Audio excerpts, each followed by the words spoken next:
दोस्तों, हम हर दिन नेगोशिएशन करते हैं। फिर चाहे वह किसी बड़ी डील पर हो, ऑफिस की मीटिंग में हो या फिर बात नई जॉब की सैलरी की हो। लेकिन ज्यादातर लोग नेगोशिएशन को केवल बहस और पैसे सेव करने का खेल मानते हैं। लेकिन असल में यह सब पूरी तरह इंसानी मनोविज्ञान और भावनाओं से जुड़ा हुआ होता है। क्रिस वॉस, जो एफबीआई के टॉप होस्टेज नेगोशिएटर रहे हैं, वे अपनी इस किताब नेवर स्प्लिट इट डिफरेंस में समझाते हैं कि बातचीत की असली ताकत सामने वाले को समझने, सही सवाल करने और उसकी भावनाओं को पढ़ने में है। उनकी रणनीतियां इतनी व्यावहारिक हैं कि इन्हें आप बिजनेस, नौकरी, रिश्तों या किसी भी बातचीत में तुरंत लागू कर सकते हैं। क्योंकि नेगोशिएशन केवल समझौता करने का तरीका नहीं होता, बल्कि यह तो एक ऐसी कला है जिससे आप बिना हार जीत की मानसिकता के अपने लिए सबसे बेहतर परिणाम हासिल कर सकते हैं। इसलिए दोस्तों, आज की यह बुक समरी वीडियो काफी इन्फेटिव और ज्ञान से भरी होने वाली है, क्योंकि इससे आपको नेगोशिएशन में होने वाले ऐसे टॉप सीक्रेट्स और ट्रिक्स सीखने को मिलेंगी जो आपकी डेली लाइफ में बहुत काम आएंगी। लेकिन इस कमाल की बुक समरी वीडियो को शुरू करने से पहले इस वीडियो को लाइक और चैनल को सब्सक्राइब कर दीजिए। तो अब शुरू करते हैं चैप्टर 1, न्यू रूल्स, नई नेगोशिएशन की दुनिया। पारंपरिक सोच में नेगोशिएशन को अक्सर एक सौदेबाजी माना जाता था, जिसमें दोनों पक्ष थोड़ी थोड़ी रियायत देकर बीच का रास्ता निकालते हैं। इसे ही विन विन या कॉम्प्रोमाइज कहा जाता था। लेकिन हकीकत यह है कि इस तरीके से कोई भी पक्ष पूरी तरह खुश नहीं होता। एक पक्ष को लगता है कि उसने जरूरत से ज्यादा दे दिया और दूसरे को लगता है कि उसने जितना चाहा उतना हासिल नहीं किया। यही कारण है कि नेगोशिएशन की पुरानी परिभाषा अब अप्रासंगिक हो चुकी है। नई नेगोशिएशन की दुनिया में खेल पूरी तरह बदल चुका है। अब यह केवल तर्क, आंकड़े और लॉजिक की लड़ाई नहीं है। इंसान पूरी तरह तार्किक नहीं, बल्कि भावनात्मक प्राणी है। निर्णय ज्यादातर भावनाओं, डर और उम्मीदों पर आधारित होते हैं। इसलिए नेगोशिएशन में सबसे बड़ा हथियार आंकड़े नहीं, बल्कि जुड़ाव और विश्वास है। जो व्यक्ति सामने वाले को समझा और महसूस करा देता है कि उसकी भावनाएं और चिंताएं पहचानी गई हैं, वही बातचीत को अपने पक्ष में मोड़ लेता है। नई नेगोशिएशन का पहला नियम है सुनना। सिर्फ कान से नहीं, बल्कि पूरे ध्यान और सहानुभूति के साथ सुनना। जब सामने वाला यह देखता है कि आप बीच में टोके बिना उसकी बात को महत्व देकर पूरे धैर्य से सुन रहे हैं, तो उसके भीतर की रुकावटें धीरे धीरे हटने लगती हैं। वह अपनी असली सोच और छिपी हुई जानकारी सामने रखने लगता है। यही वह पल होता है जब बातचीत की दिशा आपके लिए आसान हो जाती है। दूसरा नियम है सही प्रश्न पूछना। खुले प्रश्न जो सामने वाले को सोचने और विस्तार से बोलने के लिए प्रेरित करें। जैसे कि आपको इसमें सबसे ज्यादा चुनौती कहां दिख रही है, या आप किस परिणाम को सबसे उचित मानते हैं। ऐसे प्रश्न बातचीत को गहराई देते हैं और छिपे हुए पहलू उजागर करते हैं। तीसरा नियम है अपनी आवाज और टोन का प्रयोग। आवाज का असर अक्सर शब्दों से ज्यादा होता है। शांत, धीमी और आत्मविश्वास से भरी आवाज सामने वाले को सुकून देती है और उसे यह एहसास कराती है कि आप नियंत्रण में हैं। वहीं कठोर या तेज टोन दूसरे को रक्षात्मक बना देता है। नई नेगोशिएशन का मतलब है कि आप सामने वाले को नियंत्रण का एहसास कराएं, लेकिन असली नियंत्रण आपके पास रहे। जब दूसरा व्यक्ति महसूस करता है कि उसके पास विकल्प हैं और उसकी राय मायने रखती है, तो वह बातचीत में सहयोग करने लगता है। हर नेगोशिएशन, चाहे बड़ी हो या छोटी, अब रिश्तों पर आधारित होती है। यह केवल जीत हार का खेल नहीं, बल्कि दीर्घकालिक विश्वास और समझ बनाने का अवसर है। यदि आप ध्यान से सुनना, धैर्य रखना और सामने वाले की भावनाओं को पहचानना सीख जाते हैं, तो आप बिना टकराव के वही हासिल कर सकते हैं जिसकी आपको तलाश है। नई नेगोशिएशन की दुनिया हमें यह दिखाती है कि समझौता करना जरूरी नहीं है। असली ताकत है सामने वाले को सुना हुआ और सम्मानित महसूस कराना, ताकि रास्ता वही बने जो आपके लिए सबसे अनुकूल हो। चैप्टर 2, बी अ मिरर, आईना बनिए। किसी भी बातचीत में सामने वाले को यह महसूस कराना कि उसकी बात की अहमियत है, नेगोशिएशन का सबसे मजबूत आधार होता है। लोग तब खुलकर बोलते हैं जब उन्हें यह लगता है कि सामने वाला उनकी बात को समझने की कोशिश कर रहा है। यही कारण है कि आईना बनने की कला नेगोशिएशन में बेहद प्रभावी साबित होती है। आईना बनने का मतलब है सामने वाले के शब्द, टोन और सोच को इस तरह दोहराना कि वो खुद को आप में देख सके। ये तकनीक बेहद सरल दिखती है, लेकिन इसका असर गहरा होता है। जब कोई व्यक्ति अपनी ही बात को आपके शब्दों में सुनता है तो उसे लगता है कि आप ध्यान से सुन रहे हैं और उसकी सोच को महत्व दे रहे हैं। यही विश्वास की पहली सीढ़ी है। आईना बनाने की सबसे आसान तकनीक है सामने वाले के आखिरी 3 या 4 शब्द दोहराना।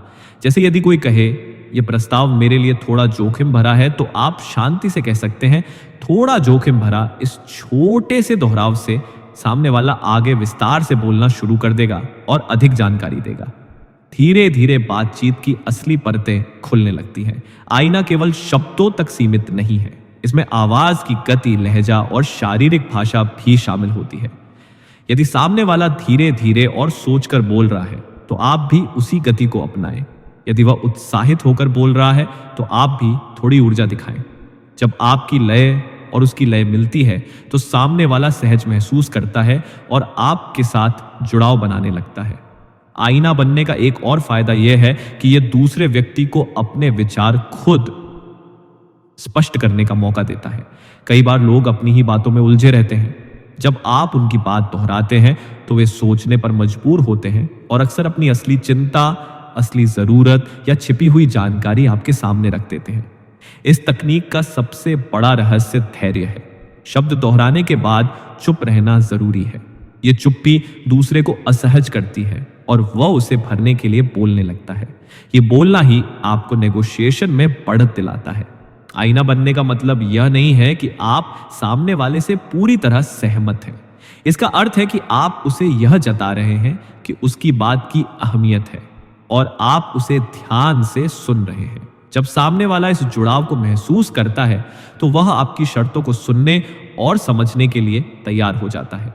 आईना बनना हर बातचीत में इस्तेमाल किया जा सकता है, चाहे वे ऑफिस में बैठक हो, परिवार के साथ चर्चा हो या किसी ग्राहक के साथ सौदा। जब आप यह तकनीक अपनाते हैं तो सामने वाला केवल बात ही नहीं करता, बल्कि वह अपनी गहरी सोच भी आपके सामने खोल देता है। यही वह क्षण होता है जब नेगोशिएशन केवल लेन देन नहीं, बल्कि गहराई से जुड़ने और सही दिशा में आगे बढ़ने का अवसर बन जाता है। Chapter 3, don't feel their pain label it. भावनाओं को महसूस मत कीजिए, उन्हें नाम दीजिए। बातचीत में सामने वाले की भावनाओं को समझना बेहद जरूरी है, लेकिन उससे भी ज्यादा जरूरी है उन्हें पहचान कर सही नाम देना। अधिकतर लोग मानते हैं कि नेगोशिएशन का मतलब है केवल तर्कों से जीतना या सामने वाले की दलीलों का जवाब देना, लेकिन असलियत यह है कि निर्णय भावनाओं से संचालित होते हैं। यदि आप सामने वाले की भावनाओं को पहचान लेते हैं और उन्हें शब्दों में व्यक्त कर देते हैं तो आपके लिए रास्ता साफ हो जाता है। भावनाओं को महसूस करने और उन्हें नाम देने में फर्क है। यदि आप केवल महसूस करते हैं तो सामने वाला यह नहीं जान पाता कि आप वास्तव में उसकी स्थिति समझ रहे हैं या नहीं। लेकिन जब आप उसकी भावना को जुबान देते हैं तो उसे तुरंत एहसास होता है कि उसकी चिंता, उसका डर या उसका तनाव पहचाना गया है। यही वह क्षण है जब विश्वास की नींव पड़ती है। लेबलिंग का तरीका सरल है। सामने वाले के रवैया, शब्दों और आवाज से यह पहचानिए कि वह किस भावना में है। फिर उस भावना को शांत और सहज भाषा में दोहराइए। उदाहरण के लिए, यदि सामने वाला कहे कि समय बहुत कम है और यह डील मुश्किल लग रही है, तो आप कह सकते हैं, ऐसा लगता है कि समय का दबाव आपको परेशान कर रहा है। या यदि वह चुप और तनावग्रस्त है तो आप कह सकते हैं, लगता है कि आप इस स्थिति को लेकर चिंतित हैं। लेबलिंग का असर यह होता है कि सामने वाला खुद को समझा हुआ महसूस करता है। यह एहसास तनाव को कम करता है और सामने वाला रक्षात्मक होने के बजाय सहयोगी बन जाता है। कई बार केवल भावनाओं को नाम देने से ही गुस्सा शांत हो जाता है और बातचीत का माहौल बदल जाता है। ध्यान रखने वाली बात यह है कि लेबलिंग करते समय आपकी आवाज नर्म और ईमानदार होनी चाहिए। यह तकनीक मजबूरी में इस्तेमाल होने पर असर नहीं करती। ये तभी काम करती है जब सामने वाला ये महसूस करे कि आप वास्तव में समझने की कोशिश कर रहे हैं। लेबलिंग केवल नकारात्मक भावनाओं को कम करने के लिए नहीं है, ये सकारात्मक भावनाओं को मजबूत करने में भी मदद करती है। यदि सामने वाला उत्साहित है या सहयोगी रुख दिखा रहा है तो आप कह सकते हैं, ऐसा लगता है कि ये विचार आपको काफी आशाजनक लग रहा है। इस तरह आप सकारात्मक माहौल को और गहरा कर सकते हैं। जब बातचीत में भावनाओं को नाम दिया जाता है तो धीरे धीरे छिपी हुई बातें सामने आने लगती हैं। सामने वाला खुलकर अपनी वास्तविक चिंताओं और ज़रूरतों के बारे में बोलता है। यहीं से नेगोशिएशन सही दिशा में बढ़ता है। नई नेगोशिएशन की दुनिया में लेबलिंग एक ऐसा उपकरण है जो आपको केवल सुनने वाले से आगे बढ़ाकर एक भरोसेमंद साथी बना देता है। जब सामने वाले को यह एहसास होता है कि उसकी भावनाएं अनदेखी नहीं की गई बल्कि उन्हें पहचान कर सम्मान दिया गया है, तो वो ना सिर्फ आपकी बात सुनता है बल्कि सहयोग के लिए भी तैयार हो जाता है। Chapter 4 be aware yes master no हाँ से सावधान रहिए, ना पर पकड़ बनाइए। अधिकतर लोग मानते हैं कि नेगोशिएशन की सफलता तभी है जब सामने वाला हाँ कह दे, लेकिन वास्तव में जल्दी जल्दी मिली हुई हाँ अक्सर झूठी ही होती है। लोग कई बार टकराव से बचने के लिए, समय निकालने के लिए या सामने वाले को शांत करने के लिए हाँ कह देते हैं, जबकि उनके मन में असली सहमति नहीं होती। यही कारण है कि नेगोशिएशन में केवल हाँ सुनना सफलता का संकेत नहीं है। हाँ 3 प्रकार की होती है। पहली है नकली हाँ, जिसमें सामने वाला केवल बहाने से सहमत दिखता है लेकिन उसका इरादा आगे बढ़ने का नहीं होता। दूसरी है शर्तों वाली हाँ, जिसमें सामने वाला अपनी शर्तें जोड़ देता है और असली निर्णय टाल देता है। तीसरी है असली हाँ, जिसमें वो पूरी तरह तैयार होता है, लेकिन ये तीसरी हाँ आसानी से नहीं मिलती और इसे पाने के लिए गहरी समझ और धैर्य चाहिए। यही कारण है कि नेगोशिएशन में न को अपनाना ज्यादा सुरक्षित और असरदार है। न सुनकर कई लोग घबरा जाते हैं, लेकिन असल में न बातचीत की शुरुआत है, अंत नहीं। जब सामने वाला न कहता है तो वो खुद को सुरक्षित महसूस करता है। उसे लगता है कि उसके पास नियंत्रण है। यही वो स्थिति है जिसमें वो खुलकर अपनी असली चिंता बताने लगता है। न बातचीत को साफ करती है। जब कोई कहता है नहीं, मैं ये प्रस्ताव स्वीकार नहीं कर सकता, तो आप समझ सकते हैं कि समस्या कहाँ है। अब आपके पास उस समस्या को समझने और हल निकालने का अवसर है। न बातचीत को दिशा देता है, जबकि नकली हाँ केवल समय बर्बाद करती है। न को सामने लाने के लिए आप ऐसे प्रश्न पूछ सकते हैं जिनका उत्तर आसानी से ना में दिया जा सके, जैसे कि क्या यह विचार आपके लिए अभी सही नहीं है, या क्या यह प्रस्ताव आपको असुरक्षित महसूस कराता है। इस तरह के प्रश्न सामने वाले को सहज बनाते हैं और वो सच्चाई बोलने लगता है। ना से डरने के बजाय उसे स्वागत करना नेगोशिएशन का एक अहम नियम है। जब सामने वाला न कह देता है तो उसे लगता है कि उसके पास नियंत्रण है। यही भावना उसे सहयोग के लिए तैयार करती है। इसके बाद धीरे धीरे आप उसके असली डर, असली समस्याएं और असली ज़रूरतों तक पहुंच सकते हैं। असली नेगोशिएशन वहां शुरू होती है जहां ना आता है। यह ना आपको वो आधार देता है जिस पर आप आगे की रणनीति बना सकते हैं। इसके बाद ही सामने वाला ईमानदारी से सोचता है और आपके साथ मिलकर समाधान की ओर बढ़ता है। नई नेगोशिएशन की कला यही है कि हां के पीछे भागने के बजाय ना की ताकत को समझा जाए। हां अक्सर भ्रम पैदा करती है, जबकि ना दरवाजे खोलती है। जो व्यक्ति ना को संभालना सीख जाता है वो बातचीत में नियंत्रण हासिल कर लेता है और असली समझौते की ओर बढ़ता है। Chapter 5 triggers, the 2 words that immediately transform any negotiation. ये बिल्कुल सही है कि जादुई शब्द किसी भी नेगोशिएशन में असली सफलता तब मिलती है जब सामने वाला आपकी बात को अपनी बात की तरह स्वीकार कर ले। इस अवस्था को हासिल करने के लिए 2 शब्द सबसे ताकतवर माने जाते हैं। यह बिल्कुल सही है। जब सामने वाला ये कह देता है तो समझिए कि उसने ना केवल आपकी बात सुनी बल्कि उसे अपनी सच्चाई मान लिया। ये शब्द केवल सहमति का संकेत नहीं है, बल्कि ये भरोसे का प्रतीक है। जब कोई ये बिल्कुल सही है कहता है तो वो महसूस करता है कि उसकी स्थिति, उसकी भावनाएं और उसका नजरिया पूरी तरह समझ लिया गया है। ये क्षण नेगोशिएशन में एक मोड़ होता है, क्योंकि अब वो व्यक्ति आपको विरोधी नहीं बल्कि साथी मानने लगता है। इस स्थिति तक पहुंचने का रास्ता सीधा नहीं है। इसके लिए आपको सामने वाले को ध्यान से सुनना होता है, उसकी भावनाओं को पहचानना होता है और उन्हें सटीक शब्दों में नाम देना होता है। जब आप उसकी सोच और भावनाओं का ऐसा खाका उसके सामने रखते हैं जिसमें वो खुद को देख सके, तो उसके भीतर ये प्रतिक्रिया जन्म लेती है। यह बिल्कुल सही है। उदाहरण के लिए, यदि कोई कहे कि यह सौदा उसके लिए बहुत जोखिम भरा है और आप जवाब दें, लगता है कि आप ये महसूस कर रहे हैं कि आपको पूरा बोझ अकेले उठाना पड़ेगा, तो वो तुरंत यह अनुभव करेगा कि आप उसकी असली चिंता समझ गए हैं। यदि आपने उसकी वास्तविक स्थिति सही पहचानी है, तो उसका जवाब होगा, हाँ, ये बिल्कुल सही है। ये दो शब्द किसी तर्क या दबाव से नहीं निकलते। इन्हें केवल सच्चे ध्यान, सहानुभूति और धैर्य से हासिल किया जा सकता है। जितनी गहराई से आप सामने वाले की भावनाओं को समझते हैं, उतनी जल्दी ये पल सामने आता है, ये बिल्कुल सही है और हाँ, आप सही कह रहे हैं में बहुत फर्क है। जब कोई कहता है आप सही कह रहे हैं, तो अक्सर वो बातचीत खत्म करने या आपको खुश करने की कोशिश कर रहा होता है। लेकिन जब वो कहता है ये बिल्कुल सही है, तो ये उसके दिल की गहराई से आता है। ये वास्तविक सहमति है, न कि औपचारिक सहमति।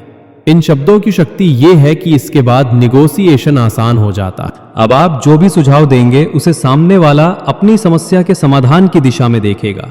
ये आपको न केवल बातचीत में बढ़त देता है, बल्कि रिश्ते में भी गहराई लाता है। हर नेगोशिएशन का सबसे महत्वपूर्ण लक्ष्य यही होना चाहिए कि सामने वाला ये महसूस करें कि उसकी भावनाएं और स्थिति पूरी तरह समझ ली गई है। जब वो ये अनुभव करता है, तो वो ना केवल आपकी शर्तों को मानने के लिए तैयार होता है, बल्कि वो उन्हें अपनी शर्तों की तरह देखने लगता है। नई नेगोशिएशन की असली ताकत इसी पल में छिपी है।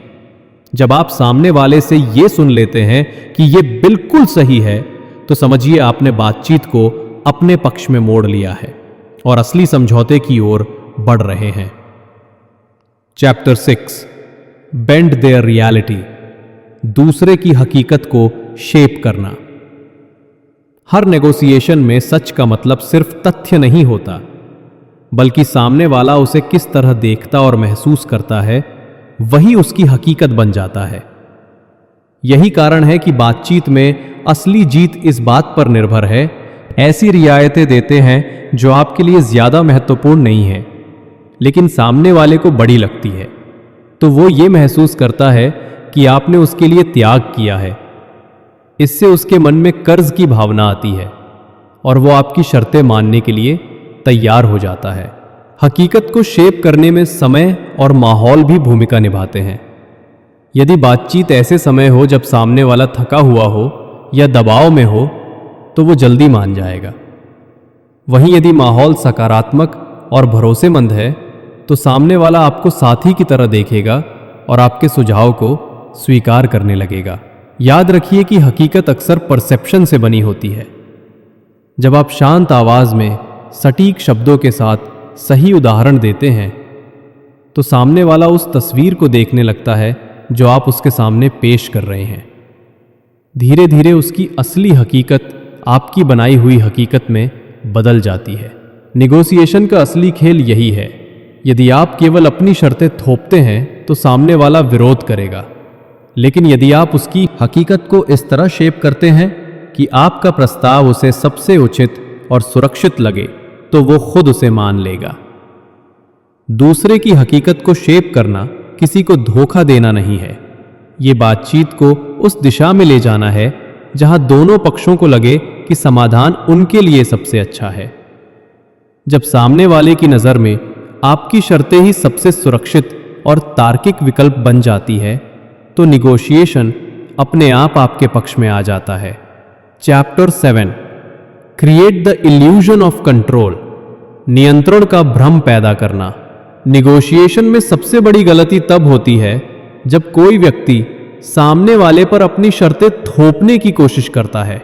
जब सामने वाले को लगता है कि उससे उसकी आज़ादी छीन ली जा रही है, तो वो तुरंत रक्षात्मक हो जाता है और किसी भी कीमत पर विरोध करने लगता है।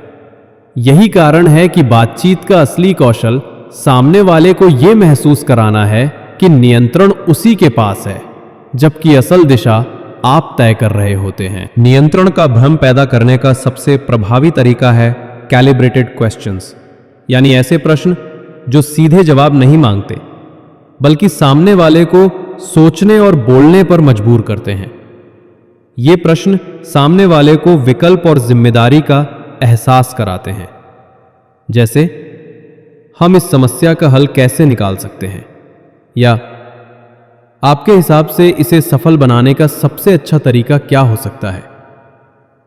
ऐसे प्रश्न सामने वाले को यह एहसास कराते हैं कि फैसला उसी के हाथ में है, लेकिन असल में आप बातचीत को उस दिशा में ले जा रहे होते हैं जो आपके लिए अनुकूल है। जब सामने वाला खुद को निर्णयकर्ता मानता है तो वो बातचीत में ज्यादा खुला और सहयोगी हो जाता है। वो अपने विचार, अपनी चिंताएं और अपनी प्राथमिकताएं साझा करता है। ये जानकारी निगोशिएशन में आपके लिए सोने से कम नहीं होती। जितना ज्यादा दूसरा व्यक्ति बोलता है उतनी ज्यादा शक्ति आपके पास आती है। नियंत्रण का भ्रम बनाए रखने का एक और तरीका है सक्रिय सुनना। जब आप सिर हिलाकर छोटे जवाब देकर और बीच बीच में उसकी बात को दोहराकर ये संकेत देते हैं कि उसकी राय सबसे महत्वपूर्ण है, तो वो सोचता है कि बातचीत उसी की पकड़ में है। असलियत ये होती है कि आप उसे बोलने दे रहे हैं ताकि वो खुद अपनी स्थिति कमजोर कर दे और आपकी शर्तों की ओर बढ़े। इस अध्याय की सबसे अहम सीख ये है कि इंसान को अपनी स्वतंत्रता सबसे प्रिय होती है। यदि उसे लगता है कि उसका सम्मान किया जा रहा है और उसकी राय को अहमियत मिल रही है, तो वो आपके साथ सहयोग करने के लिए तैयार हो जाता है। लेकिन यदि उसे लगता है कि उसके ऊपर दबाव डाला जा रहा है, तो वो आपके खिलाफ खड़ा हो जाएगा, चाहे उसे खुद भी नुकसान क्यों ना उठाना पड़े। नियंत्रण का भ्रम केवल तकनीक नहीं है, ये एक मानसिकता है। इसका मतलब है सामने वाले को जगह देना, उसे फैसले लेने का अवसर देना और ये दिखाना कि बातचीत उसकी शर्तों पर चल रही है। लेकिन साथ ही आप सही प्रश्नों, सही शब्दों और सही समय का इस्तेमाल करके रास्ता वही चुनवाते हैं जो आपके लिए सबसे फायदेमंद हो। जब आप सामने वाले को ये एहसास कराते हैं कि वो ही नेता है और वही निर्णय ले रहा है, तो नेगोशिएशन आसान और स्वाभाविक बन जाता है। लेकिन असली नेतृत्व आपके पास रहता है, क्योंकि आपने ही बातचीत को इस दिशा में मोड़ा है। यही वो कला है जो बड़ी से बड़ी डील को बिना टकराव और तनाव के आपके पक्ष में कर देती है। Chapter 8 guarantee execution. सुनिश्चित करो कि डील पूरी तरह पूरी हो। नेगोशिएशन का मकसद केवल सहमति तक पहुंचना नहीं है, बल्कि यह सुनिश्चित करना भी है कि जो तय हुआ है वो पूरी तरह लागू हो। कई बार लोग बातचीत में हां कह देते हैं, लेकिन बाद में शर्तें अधूरी रह जाती हैं, जिम्मेदारियां टल जाती हैं और डील अधर में लटक जाती है। इसलिए नेगोशिएशन का असली काम समझौते पर हस्ताक्षर होने के बाद शुरू होता है। डील को पूरा करने की गारंटी का सबसे पहला कदम है स्पष्टता। अक्सर समझौते अधूरे इसलिए रह जाते हैं क्योंकि बातें अस्पष्ट होती हैं। जब भी कोई व्यक्ति सहमत हो तो आप ये सुनिश्चित करें कि उसने वास्तव में किस पर हाँ कहा है। इसका सबसे अच्छा तरीका है खुले सवाल पूछना। हम इसे लागू करने के लिए कौन कौन से कदम उठाएंगे, या आपके हिसाब से पहला कदम क्या होना चाहिए। ऐसे सवाल सामने वाले को सोचने पर मजबूर करते हैं और वे खुद जिम्मेदारी तय करने लगते हैं। एक और ज़रूरी कदम है हकीकत की जांच करना। यदि कोई व्यक्ति बहुत जल्दी हाँ कह दे तो मान लेना चाहिए कि वो सिर्फ बातचीत खत्म करना चाहता है। इस स्थिति में आपको शांति से रुक कर पूछना चाहिए, क्या इसका मतलब है कि ये आपके लिए बिल्कुल सही रास्ता है, या क्या इसमें कोई ऐसी बात है जो आपको चिंतित करती है। ऐसे प्रश्न सामने वाले की वास्तविक नीयत उजागर करते हैं। डील को पूरा कराने का एक और तरीका है समय सीमा तय कराना। जब सामने वाला खुद बताएगा कि कौन सा काम कब तक पूरा होगा, तो वो उसकी जिम्मेदारी मान लेगा। समय सीमा उसे अनुशासन में रखती है और बहानों की गुंजाइश कम करती है। अक्सर लोग हाँ कहते समय केवल अपनी सहूलियत देखते हैं। इसलिए ये सुनिश्चित करना जरूरी है कि उनके पास वास्तव में क्षमता और संसाधन मौजूद है या नहीं। अगर किसी पक्ष के पास जरूरी साधन ही नहीं है तो डील कभी पूरी नहीं होगी। इसीलिए ये जांचना जरूरी है कि सहमति व्यावहारिक भी है या नहीं। एक और तकनीक है विश्वास लेकिन जांच। इसका मतलब है कि आप सामने वाले पर भरोसा जरूर दिखाएं, लेकिन साथ ही छोटे छोटे कदमों पर नजर रखें। उदाहरण के लिए, यदि किसी ने वादा किया है कि वो अगले सप्ताह दस्तावेज भेज देगा, तो आप 2 दिन पहले एक विनम्र संदेश देकर याद दिला सकते हैं। इससे सामने वाले को पता रहता है कि उसकी जिम्मेदारी पर नजर रखी जा रही है। निगोसिएशन में केवल सहमति तक पहुंचना पर्याप्त नहीं होता। असली परिणाम तब मिलता है जब तय की गई बातें धरातल पर उतरे। इसके लिए जरूरी है कि आप सामने वाले को खुद जिम्मेदारी लेने दें, स्पष्ट कदम और समय सीमा तय कराएं और बीच बीच में उसकी प्रगति पर ध्यान दें। डील को एग्जीक्यूट कराना एक तरह से भरोसा और अनुशासन का संतुलन है। जब सामने वाला महसूस करता है कि आप उसकी बात सुन रहे हैं और उसके साथ खड़े हैं, तो वह आपके साथ सहयोग करता है। लेकिन जब वह यह भी देखता है कि आप उसकी जिम्मेदारी पर नजर रख रहे हैं, तो वह वादे निभाने में ढिलाई नहीं करता। यही वह संतुलन है जो किसी भी नेगोशिएशन को केवल शब्दों से निकालकर वास्तविक परिणाम में बदल देता है। चैप्टर 9 बार्गन हार्ड नेगोशिएशन की कड़ी तकनीकें। किसी भी नेगोशिएशन में वह क्षण आता है जब दोनों पक्ष अपनी सबसे महत्वपूर्ण शर्तों पर अड़ जाते हैं। यही वह समय है जब असली सौदेबाजी शुरू होती है। आसान बातचीत तो हर कोई कर लेता है, लेकिन असली कौशल तब सामने आता है जब चर्चा कठिन हो जाती है और दूसरे पक्ष को लगता है कि उसने जितना झुकना था उतना झुक चुका है। ऐसे समय पर सही रणनीति अपनाना बहुत जरूरी है ताकि आप अधिकतम लाभ हासिल कर सकें। कड़ी सौदेबाजी की पहली तकनीक है एंकर सेट करना। जो भी आंकड़ा या शर्त सबसे पहले सामने आती है, वही बातचीत का आधार बन जाती है। यदि आप शुरुआत में ही अपेक्षा से कम या ज्यादा रख देते हैं, तो सामने वाला उसी स्तर से तुलना करना शुरू कर देगा। उदाहरण के लिए, यदि आप किसी कीमत पर बातचीत कर रहे हैं, तो पहला आंकड़ा हमेशा सावधानी से चुनना चाहिए, क्योंकि बाकी बातचीत उसी पर टिक जाएगी। दूसरी तकनीक है धीरे धीरे रियायत देना। यदि आप तुरंत और बड़े कदम में छूट दे देते हैं, तो सामने वाले को लगता है कि आपने पहले ही बहुत ऊंचा प्रस्ताव रखा था। लेकिन यदि आप छोटी छोटी और सोची समझी रियायतें देते हैं, तो सामने वाला उन्हें बड़ी उपलब्धि मानता है और संतुष्ट महसूस करता है। यही रणनीति उसे आपकी शर्तों की ओर खींचती है। कड़ी सौदेबाजी में संख्याओं का जादू भी काम करता है।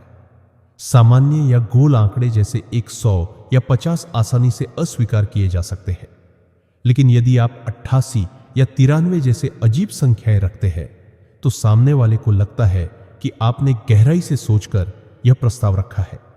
इससे आपकी बात को विश्वसनीयता मिलती है और दूसरा पक्ष गंभीरता से विचार करता है। एक और असरदार तकनीक है नकली सीमाएं दिखाना। जब आप यह जताते हैं कि आपके पास संसाधन, समय या बजट सीमित है, तो सामने वाला अपनी अपेक्षाएं कम कर देता है। लेकिन यह सीमाएं ऐसी होनी चाहिए जिनसे आप नियंत्रित तरीके से खेल सके। यह रणनीति बातचीत की दिशा आपके पक्ष में कर देती है। कड़ी नेगोशिएशन में धैर्य सबसे बड़ा हथियार है। जो व्यक्ति चुप्पी को सहन नहीं कर सकता, वह जल्दी हार मान लेता है। जब आप शांत होकर रुकते हैं और दूसरे को बोलने का मौका देते हैं, तो अक्सर वही अपनी स्थिति कमजोर कर देता है।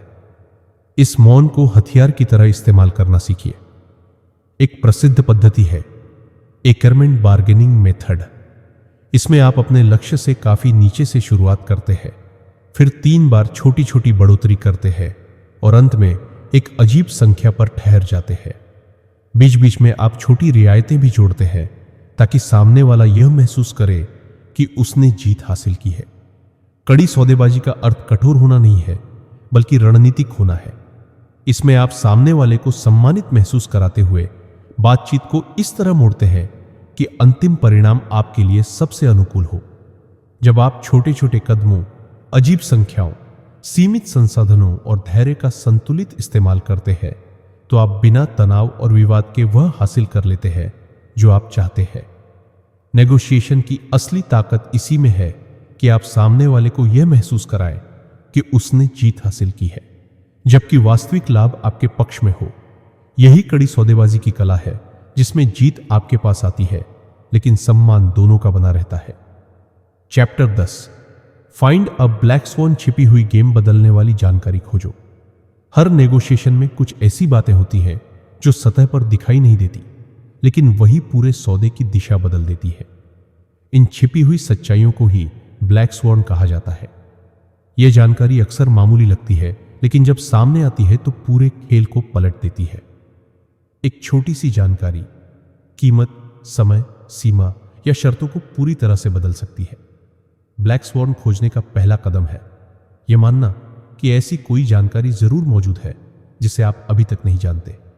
अक्सर लोग सोचते हैं कि वे सामने वाले के बारे में सब कुछ जान चुके हैं, लेकिन सच ये है कि हर इंसान के पास ऐसी बातें होती हैं जिन्हें वह खुलकर साझा नहीं करता।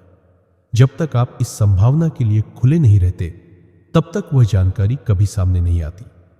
दूसरा कदम है गहरी सुनवाई। जब आप ध्यान से सुनते हैं तो सामने वाला अनजाने में कई संकेत देता है। उसकी आवाज का उतार चढ़ाव, शब्दों का चयन या हिचकिचाहट यह बताती है कि उसके लिए कौन सी चीजें ज्यादा मायने रखती है। अक्सर लोग सीधे मांग नहीं रखते, बल्कि इशारों में बता देते हैं कि असली चिंता कहां है। तीसरी तकनीक है खुले सवाल पूछना। जैसे इसमें आपके लिए सबसे बड़ा जोखिम क्या है, या अगर यह योजना पूरी तरह कामयाब हो जाए तो आपको सबसे ज्यादा फायदा किस में दिखता है। ऐसे सवाल सामने वाले को सोचने पर मजबूर करते हैं और कई बार वह ऐसी बातें बता देता है जिनका आपको अंदाजा भी नहीं था। ब्लैक स्वॉन अक्सर भावनाओं और रिश्तों से जुड़ा होता है। हो सकता है सामने वाले को केवल पैसों की चिंता ना हो, बल्कि उसकी असली प्रेरणा, प्रतिष्ठा, समय या व्यक्तिगत दबाव हो। यदि आप इन पहलुओं को समझ लें तो आप उसकी अपेक्षाओं से कहीं आगे जाकर समाधान दे सकते हैं। ब्लैक स्वॉन खोजने का मतलब यह भी है कि आप सतह के नीचे की ताकतों को पहचानें। कभी कभी किसी निर्णय पर असली असर डालने वाला व्यक्ति वह नहीं होता जो मेज पर बैठा है, बल्कि कोई और होता है। जब आप यह समझ जाते हैं कि निर्णय के पीछे किसका दबाव है, तो बातचीत का रास्ता साफ हो जाता है। इस छिपी हुई जानकारी को पाने का तरीका है धैर्य और जिज्ञासा। जब आप जल्दीबाजी छोड़कर ईमानदारी से सामने वाले की स्थिति समझने की कोशिश करते हैं, तो वह धीरे धीरे भरोसा करता है और असली बातें साझा करता है। ब्लैक स्वॉन वही पलटाव है जो निगोशिएशन को असाधारण बना देता है। यह वह चीज है जो असंभव दिख रहे सौदे को संभव कर देती है और बातचीत को नए रास्ते पर ले जाती है। असली फर्क वही लोग पैदा करते हैं जो केवल शब्दों और शर्तों पर नहीं टिकते, बल्कि गहराई में जाकर उस छिपे हुए सच को पकड़ लेते हैं जो सब कुछ बदल देता है। तो नेगोशिएशन केवल सौदेबाजी या तर्क का खेल नहीं, बल्कि यह मानवीय भावनाओं, ध्यानपूर्वक सुनने और गहरी समझ की कला है। जब आप सामने वाले की हकीकत को समझते हैं, सही सवाल पूछते हैं, धैर्य रखते हैं और छिपी हुई जानकारी हासिल कर लेते हैं, तो कोई भी बातचीत आपके पक्ष में मुड़ सकती है। इसलिए हर नेगोशिएशन एक अवसर होता है, केवल जीतने का नहीं, बल्कि भरोसा बनाने और ऐसा समाधान खोजने का जिसमें दोनों पक्ष लाभ महसूस करें। इसलिए अगर आप इन रणनीतियों को रोज अभ्यास में लाएंगे तो न केवल बातचीत में सफल होंगे, बल्कि रिश्तों और विश्वास में भी मजबूती पाएंगे। तो दोस्तों, हमें उम्मीद है कि इस बुक समरी वीडियो से आपको काफी कुछ ऐसी बातें सीखने को मिली होंगी जो आपकी रोजमर्रा के जीवन में काफी काम आएंगी। इसलिए इस वीडियो को अपने जानने वालों तक भी शेयर कर दीजिए ताकि उन्हें भी यह नॉलेज मिल सके। साथ ही इस वीडियो को लाइक और चैनल को भी सब्सक्राइब कर दीजिए, क्योंकि हम इस चैनल पर ऐसी ही असरदार और इन्फेटिव वीडियोस लाते रहते